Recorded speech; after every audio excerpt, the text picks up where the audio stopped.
Hello, and welcome to In Case You Missed It, Black Audacity Style, where we bring you up to speed today on last week's news and hot topics that you might have missed. I'm LaWanda Morris, CEO of Black Audacity Magazine, and your host for this evening. Now, today, I'll be discussing more highlights from the amazing event that the DNC put on last week and a few other important political highlights. So, pour yourself a drink, grab a snack, and let's get into it. With the upcoming November elections, political tensions are at an all-time high. Presidential candidates are making appearances, taking interviews, holding rallies. They are in the home stretch of this election, and every swing state they visit could be the state that tips the scales. Today, I'll be covering former President Donald Trump's interview with Rachel Scott at the National Association of Black Journalists Convention. I'll talk about the cease and desist letters to the Lincoln Project, as well as Michelle Obama's speech on Tuesday, the 19th, at the Democratic National Convention, and also former President Trump's reactions to the DNC and how successful it was. Now, former President Trump has caused tensions after his interview with Rachel Scott at the NABJ convention on Wednesday, July 31st. During the interview with Rachel Scott, he was publicly fact-checked after flat out lying about the race of Vice President Kamala Harris, saying that she just turned Black and being disrespectful and making disrespectful comments about Scott after she brought to his attention his previous attacks on the Black population. Now, this confrontation led to the Lincoln Project making up a former, who is made up of former Republicans. It resulted in them publishing an ad that, shall we say, is not in favor of Trump, prompting Trump's campaign to reciprocate with a cease and desist letter to the Lincoln Project and other organizations as well on Friday, August the 16th. That same day on their podcast, on the Lincoln Project podcast, Rick Wilson, co-founder of the Lincoln Project, released the episode called Go Ahead, Donald, Sue Us, and stated, "We will never stop making ads about you, Donald. We will never stop fighting." Now, if you are with Rick Wilson and you think they should never stop making these kinds of ads against Trump, and then go ahead and leave us a comment down below. And definitely check out the Lincoln Project. Their ads are amazing. Moving on to the second night of the Democratic Convention, which was held on Tuesday, August the 19th, is where we witnessed a truly uplifting night filled with speakers such as former First Lady Michelle Obama. We know we all love her. Former President Barack Obama, we love him, and an address from President Biden, as well as Angela Brooks, who is also running for a seat in the Senate. Bernie Sanders gave a great speech, and more inspiring officials, as well as everyday Americans.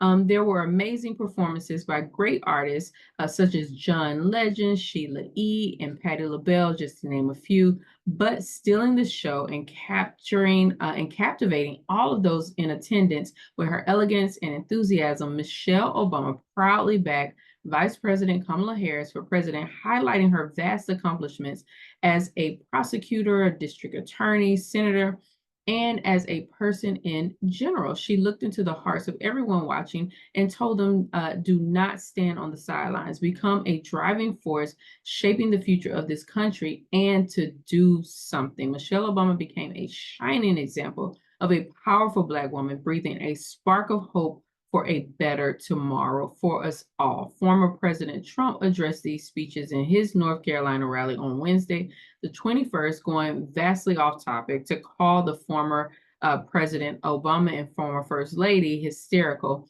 and not sticking to policy, making personal attacks, which is rich coming from a person who his whole mission is to make personal attacks. Remember when he lied and said that President Barack Obama wasn't from America, or every single time he tries to attach a negative meaning to the president's name, President Obama's name? I could go on, but I think you get my point. Trump should not throw rocks when he knows he lives in a glass house.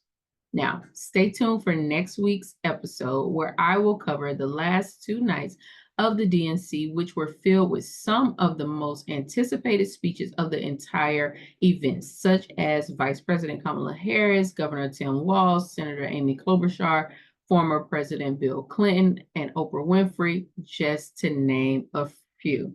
Now, before I play former First Lady Michelle Obama's full DNC speech for you, which is a real treat, and you have to watch the entire speech. It's amazing. You won't be sorry. I want to remind everyone that the future of the country is riding on this election. It is imperative that we are all ready to do our part to hang on to democracy and secure the best future for the next generation. We do this by voting. So please visit www.vote.gov to make sure you are registered to vote in your state, to check your voter status, and or to register if you're not already registered. So again, that's www.vote.org.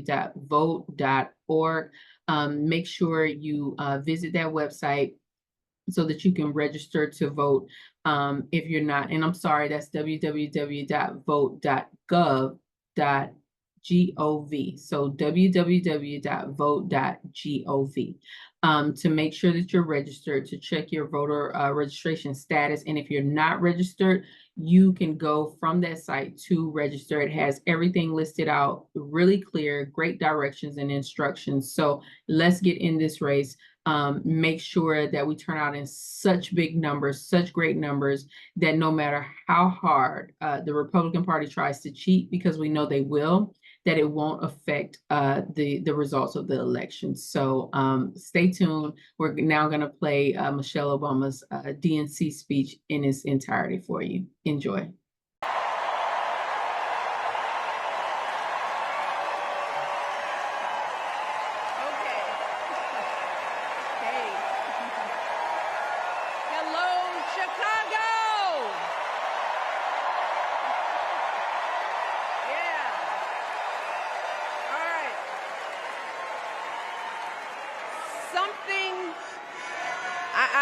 Something wonderfully magical is in the air, isn't it? Yeah. You know, we're feeling it here in this arena, but it's spreading all across this country we love. A familiar feeling that's been buried too deep for far too long. You know what I'm talking about. It's the contagious power of hope. The anticipation, the energy, the exhilaration of once again being on the cusp of a brighter day.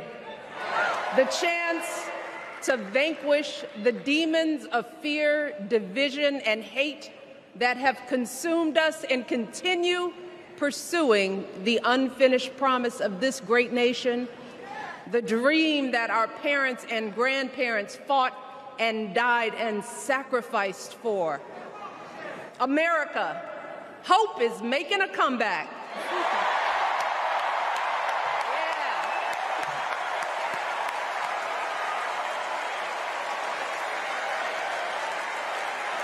But to be honest, I am realizing that until recently, I have mourned the dimming of that hope. And maybe you've experienced the same feelings, that deep pit in my stomach, a palpable sense of dread about the future. And for me, that mourning has also been mixed with my own personal grief.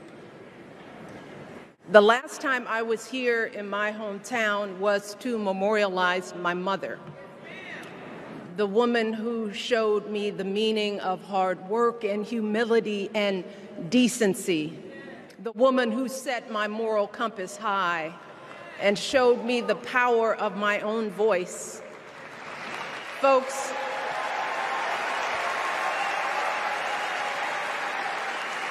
I still feel her loss so profoundly. I wasn't even sure if I'd be steady enough to stand before you tonight, but my heart compelled me to be here because of the sense of duty that I feel to honor her memory and to remind us all not to squander the sacrifices our elders made to give us a better future. You see, my mom, in her steady, quiet way, lived out that striving sense of hope every single day of her life. She believed that all children, all people have value, that anyone can succeed if given the opportunity. She and my father didn't aspire to be wealthy. In fact, they were suspicious of folks who took more than they needed. They understood that it wasn't enough for their kids to thrive if everyone else around us was drowning. So my mother volunteered at the local school. She always looked out for the other kids on the block. She was glad to do the thankless, unglamorous work that for generations has strengthened the fabric of this nation. The belief that if you do unto others, if you love thy neighbor, if you work and scrape and sacrifice, it will pay off. If not for you, then maybe for your children or your grandchildren. You see, those values have been passed on through family farms and factory towns, through tree-lined streets and crowded tenements, through prayer groups and National Guard units and social studies classrooms. Those were the values my mother poured into me until her very last breath. Kamala Harris and I built our lives on those same foundational values. Even though our mothers grew up an ocean apart, they shared the same belief in the promise of this country. That's why her mother moved here from India at 19. It's why she taught Kamala about justice, about the obligation to lift others up, about our responsibility to give more than we take. She'd often tell her daughter, "Don't sit around and complain about things, do something." So, with that voice in her head, Kamala went out and she worked hard in school, graduating from an HBCU, earning her law degree at a state school. And then she went on to work for the people, fighting to hold lawbreakers accountable, strengthening the rule of law, fighting to get folks better wages, cheaper prescription drugs, a good education, decent health care, child care, elder care. From a middle-class household, Kamala worked her way up to become Vice President of the United States of America. My girl, Kamala Harris, is more than ready for this moment. She is one of the most qualified people ever to seek the office of the presidency. And she is one of the most dignified. A tribute to her mother, to my mother, and to your mother, too. The embodiment of the stories we tell ourselves about this country. Her story is your story. It's my story. It's the story of the vast majority of Americans trying to build a better life. Look, Kamala knows, like we do, that regardless of where you come from, what you look like, who you love, how you worship, or what's in your bank account, we all deserve the opportunity to build a decent life. All of our contributions deserve to be accepted and valued. Because no one has a monopoly on what it means to be an American. No one.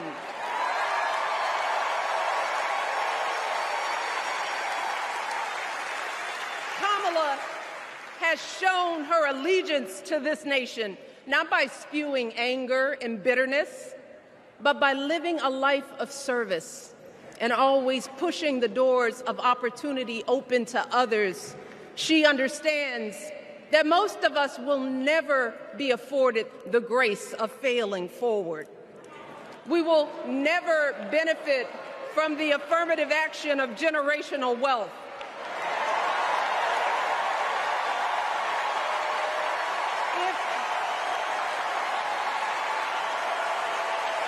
If we bankrupt a business or choke in a crisis, we don't get a second, third, or fourth chance. If things don't go our way, we don't have the luxury of whining or cheating others to get further ahead. No. We don't get to change the rules so we always win. If we see a mountain in front of us, we don't expect there to be an escalator waiting to take us to the top. No. We put our heads down. We get to work. In America, we do something. And throughout her entire life, that's what we've seen from Kamala Harris. The steel of her spine, the steadiness of her upbringing, the honesty of her example, and yes, the joy of her laughter and her light. It couldn't be more obvious. Of the two major candidates in this race, only Kamala Harris truly understands the unseen labor and unwavering commitment that has always made America great.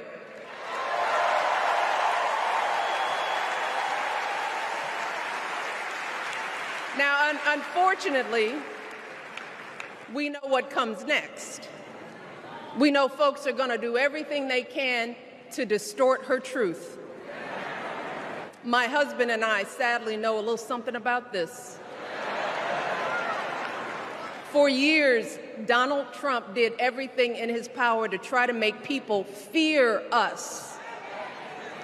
See, his limited, narrow view of the world made him feel threatened by the existence of two hardworking, highly educated, successful people who happen to be black.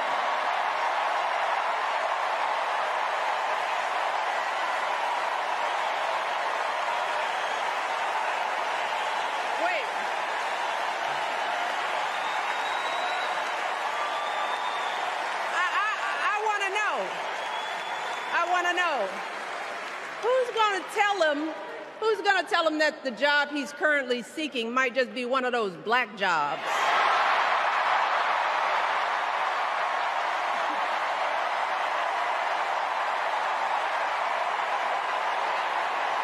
Look, it's his same old con. His same old con. Doubling down on ugly, misogynistic, racist lies as a substitute for real ideas and solutions that will actually make people's lives better. Look, because cutting our health care, taking away our freedom to control our bodies, the freedom to become a mother through IVF like I did, those things are not going to improve the health outcomes of our wives, mothers, and daughters. Shutting down the Department of Education, banning our books, none of that will prepare our kids for the future.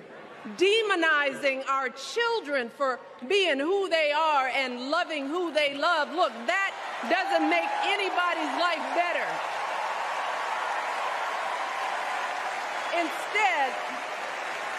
Instead, it only makes us small. And let me tell you this, going small is never the answer. Going small is the opposite of what we teach our kids. Going small is petty, it's unhealthy, and quite frankly, it's unpresidential.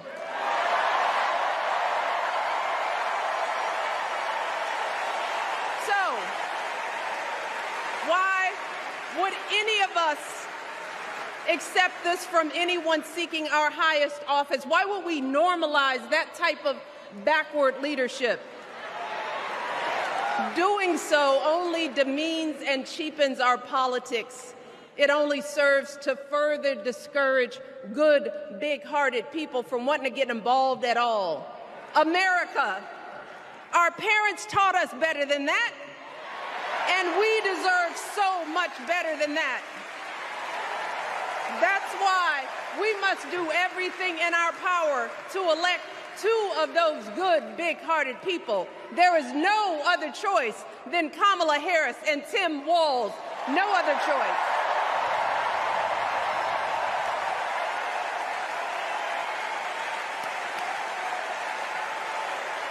But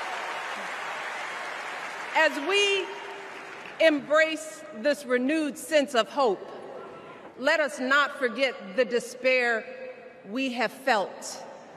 Let us not forget what we are up against. Yes, Kamala and Tim are doing great now. We're loving it. They're packing arenas across the country. Folks are energized. We are feeling good. But remember, there are still so many people who are desperate for a different outcome, who are ready to question and criticize every move Kamala makes, who are eager to spread those lies, who don't want to vote for a woman, who will continue to prioritize building their wealth over ensuring that everyone has enough. So no matter how good we feel tonight or tomorrow or the next day, this is going to be an uphill battle. So folks, we cannot be our own worst enemies. No. See, because the minute something goes wrong, the minute a lie takes hold, folks, we cannot start wringing our hands. We cannot get a Goldilocks complex about whether everything is just right. And we cannot indulge our anxieties about whether this country will elect someone like Kamala instead of doing everything we can to get someone like Kamala elected.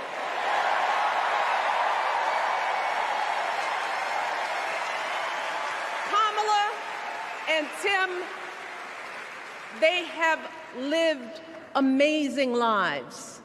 And I am confident that they will lead with compassion, inclusion, and grace. But they are still only human. They are not perfect. And like all of us, they will make mistakes. But luckily, y'all, this is not just on them. No, this is up to us, all of us, to be the solution that we seek. It's up to all of us to be the antidote to the darkness and division. Look, I don't care how you identify politically, whether you're Democrat, Republican, Independent, or none of the above. This is our time to stand up for what we know in our hearts is right.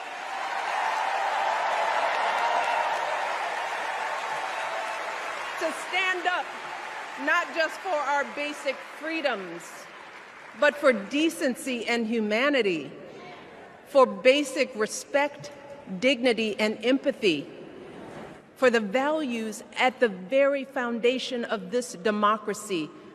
It's up to us to remember what Kamala's mother told her. Don't just sit around and complain, do something. So if they lie about her, and they will, we've got to do something. If we see a bad poll, and we will, we got to put down that phone and do something. If we start feeling tired, if we start feeling that dread creeping back in, we got to pick ourselves up, throw water on our face, and what? Do something. We only have 2.5 months, y'all, to get this done. Only 11 weeks to make sure every single person we know is registered and has a voting plan. So we cannot afford for anyone America to sit on their hands and wait to be called. Don't complain if no one from the campaign has specifically reached out to you to ask you for your support. There is simply no time for that kind of foolishness. You know what you need to do. So, consider this to be your official ask. Michelle Obama is asking you, no, I'm telling y'all to do something.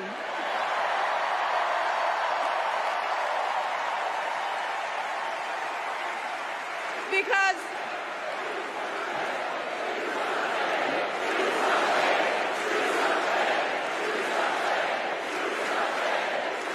you all, this election is going to be close. In some states, just a handful, listen to me, a handful of votes in every precinct could decide the winner. So we need to vote in numbers that erase any doubt. We need to overwhelm any effort to suppress us. Our fate is in our hands. In 77 days, we have the power to turn our country away from the fear, division, and smallness of the past. We have the power to marry our hope with our action. We have the power to pay forward the love, sweat, and sacrifice of our mothers and fathers and all those who came before us. We did it before, y'all, and we sure can do it again. Let us work like our lives depend on it. And let us keep moving our country forward and go higher, yes, always higher than we've ever gone before as we elect the next president and vice president of the United States, Kamala Harris and Tim Walz. Thank you all. God bless. Well, that's all for now. I hope you have enjoyed today's segment of In Case You Missed It, Black Audacity Style. Don't forget to hit that subscribe button, like, and turn on those notifications so that you can see more Black Audacity Magazine YouTube content show up in your feed. I'm LaWanda Morris, CEO of Black Audacity Magazine, and we are unapologetically and unambiguously Black Audacity. Thanks for watching, and I'll see you back here next week. Please stick around for a brief word from our sponsors.